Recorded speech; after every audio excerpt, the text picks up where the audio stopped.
अस्सलाम वालेकुम मेरे अजीज़ हम वतनों। सबसे पहले बात शुरू करूँगी आज अरशद शरीफ शहीद से। आज अरशद शरीफ शहीद ने 1 साल पहले शहादत कबूल की, लेकिन उन्होंने सच का साथ नहीं छोड़ा। आप उनके लिए क्या कर सकते हैं? हम उनके लिए दुआ कर सकते हैं, हम उनके लिए इस्तग़फ़ार पढ़ सकते हैं, हम उनके लिए मग़फ़िरत की दुआ कर सकते हैं। लेकिन मेरे नज़दीक मुझे ये लगता है ये सब का तो ज़रूरी है, लेकिन उन्होंने जिस सच का साथ नहीं छोड़ा, जिस सच को आप तक पहुँचाने के लिए उन्होंने अपनी जो अल्टीमेट सैक्रिफ़ाइस तक दे दी, उन्होंने अपनी जान तक दे दी, उस सैक्रिफ़ाइस को हमको ऑनर करना है। तो आपने क्या करना है कि आपने सबसे पहले जो उन्होंने डॉक्यूमेंट्री बनाई थी बिहाइंड क्लोज़ डोर्स, वो देखें और जानें कि उन्होंने किन-किन लोगों ने, जिन्होंने अपने सरों के ऊपर, अपने मुँह के ऊपर एक शराफ़त का खोल चढ़ा रखा था। हमको जिन लोगों ने, जिनके ख़िलाफ़ हमको सबूत नहीं मिलते थे, जिनके बारे में हमको पता होती नहीं थी चीज़ें, तो हम उनको प्रूव नहीं कर सकते थे। उन्होंने उन चीज़ों के ऊपर से पर्दा जो है वो हटाया और हम तक सच पहुँचाया। और इस सच को बोलने की, इस सच को हम तक पहुँचाने की उन्होंने एक अल्टीमेट सैक्रिफ़ाइस दी, उन्होंने अपनी जान तक की परवाह नहीं की। तो आप पे, मुझ पे ये फ़र्ज़ है कि हम वो डॉक्यूमेंट्री देखें और जानें कि वो शुरफ़ा जिन्होंने इस वक़्त हमारे मुल्क के ऊपर कब्ज़ा कर रखा है, जो हम लोगों को, जो आम आवाम को किसी काबिल नहीं समझते, हमारे वोट की कोई इज़्ज़त नहीं है, हमारी औरतों के सर पे से चादरें छीन लेते हैं, जो हमारे घरों में घुस जाते हैं, उन लोगों ने, जो उन लोगों के पीछे खड़े हुए हैं, उन लोगों के जो पर्देफाश हुए हैं, वो सच्चाई आपने आगे लोगों तक पहुंचानी है। आपने लोगों को वो लिंक्स शेयर करनी है, आपने लोगों तक उस डॉक्यूमेंट्री को पहुंचाना है। जो लोग वो नहीं समझ सकते हैं, उनको बताना है कि उस डॉक्यूमेंट्री में क्या सच्चाई है। फिर चाहे वो आपके आस पड़ोस में रहने वाले हों, आपके दोस्त अहबाब हों, आपके ख़ानदान वाले हों, आपके घर वाले हों, आपके कॉलीग्स हों, चाहे वो जो भी कोई हो, ये सच जो अरशद शरीफ ने छुपा हुआ सच हम तक पहुंचाया है, उस सच को आगे बढ़ाना हमारा काम है। दूसरी बात, बड़ी अजीब बात है कि आज जिस दिन अरशद शरीफ की शहादत की बरसी है, उसी दिन हमारे कायद पे जो सच का साथ दिए हुए खड़े हैं इमरान खान साहब, उनके ऊपर एक फ़र्द जुर्म आयद हो जाता है। एक ऐसी ट्रायल में, एक ऐसे मुकदमे में जो हमसे छुपा के रखा जाया रहा है, जिसकी कोई आईनी, कोई कानूनी, कोई हैसियत है ही नहीं, लेकिन उस मुकदमे में उनको ट्रायल किया जा रहा है। उनकी जो बरी होने की, उनकी जो बेल की जो दरख्वास्तें हैं, उनके बारे में महफूज हो जाता है फ़ैसला। उनकी दीगर जो बातें हैं कि क्या ये ट्रायल सही है भी नहीं है, उसकी जो है समाअत जो है वो डिले होती चली जाती है, फ़ैसले महफूज हुए चले जाते हैं। लेकिन ये फ़ैसला कि उनके ऊपर फ़र्द जुर्म आयद हो गया, ये तो फटाफट हो गया। तो ये उतना ही फटाफट हुआ है जितना कि पहले भी जो तोशाखाना वाली ट्रायल थी वो हुई थी।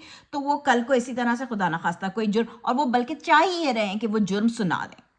और बहुत सारे लोग इस ट्रायल का जो कंपैरिजन है उसको मिलाते हैं भुट्टो की ट्रायल से और कहते हैं कि जी हिस्ट्री रिपीट कर रही है अपने आप को, ये तारीख दोहरा रही है।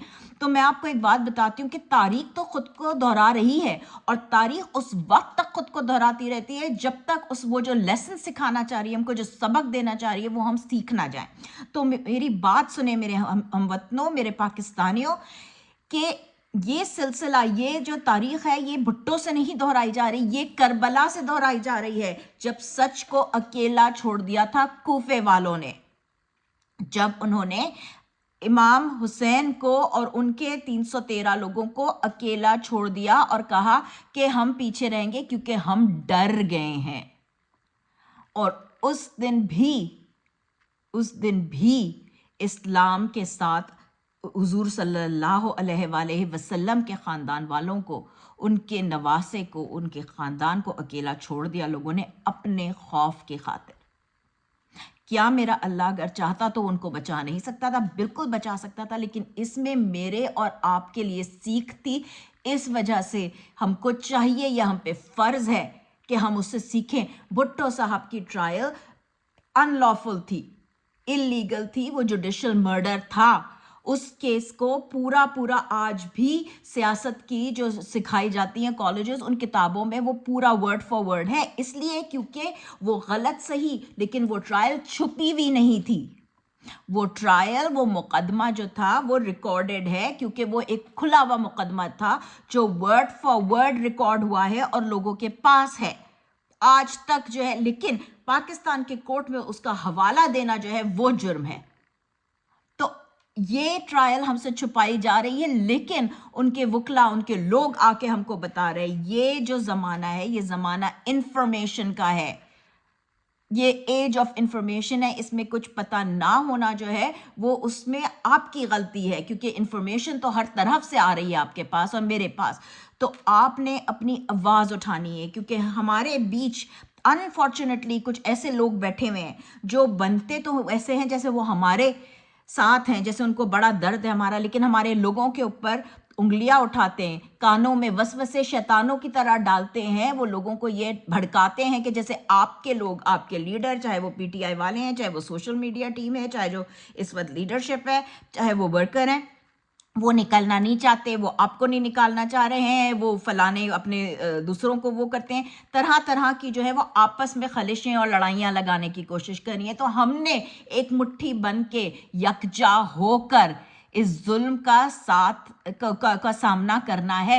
یہ یاد رکھے کہ خان صاحب نے یہ کہا تھا کہ میں جب مجھے یہ اریسٹ کریں گے تو آپ نے باہر نکلنا ہے. انہوں نے یہ نہیں کہا تھا کہ جب میری لیڈرشپ باہر نکالے گی تب آپ نے باہر نکلنا ہے، جب پی ٹی آئی آفیشل سے اناؤنس ہوگا تب آپ نے باہر نکلنا ہے. اور اس لیے میں سلام کرتی ہوں ان ساروں کو جو فلیش پروٹیسٹ کر رہے ہیں، جو باہر نکل رہے ہیں، جو اپنی آواز اٹھا رہے ہیں، جو سوشل میڈیا پہ لکھ رہے ہیں، چاہے جو ٹویٹر پہ، ٹک ٹاک پہ، انسٹاگرام پہ، واٹس ایپ پہ، فیس بک پہ طرح طرح سے لوگوں سے بات کریں. ایک کالا کپڑا باندھ کے باہر ملک میں اپنے نوکری کے پہ جاتے ہیں تاکہ ان سے جب سوال پوچھا جائے ان کے کالج میں، ان کے کام پہ کہ یہ کالا کپڑا کیوں باندھا ہے بازو پہ، تو وہ ہمارے ساتھ ہمارے ملک پہ ہونے والے ظلم کے بارے میں بتا سکیں. تو آپ پہ یہ فرض ہے میرے پاکستانیوں کہ آپ اپنی آواز اٹھائیں، آپ اپنی آواز اٹھائیں. آپ چھوٹے چھوٹے فلیش پروٹیسٹ کریں، آپ جھنڈے لگا کے، آپ کہ کسی بھی طرح سے، جس بھی طرح سے ہو سکتا ہے. لیکن سب سے ضروری بات یہ ہے کہ شیطانی وسوسوں میں نہیں آنا، کیونکہ ہمارے بیچ انفارچونیٹلی ہمارے اپنے لوگوں کی شکل میں ایسے لوگ ہیں جو وسوسے پیدا کر رہے ہیں، جو ہم کو آپس میں لڑوانے کی کوشش کر رہے ہیں. تو یاد رکھیے ایک مٹھی بن کے رہنا ہے، کپتان کی ایک مٹھی بن کے رہنا ہے، اپنی آواز اٹھانی ہے، اپنی آزادی لینی ہے، کپتان کی آزادی لینی ہے. پاکستان زندہ باد.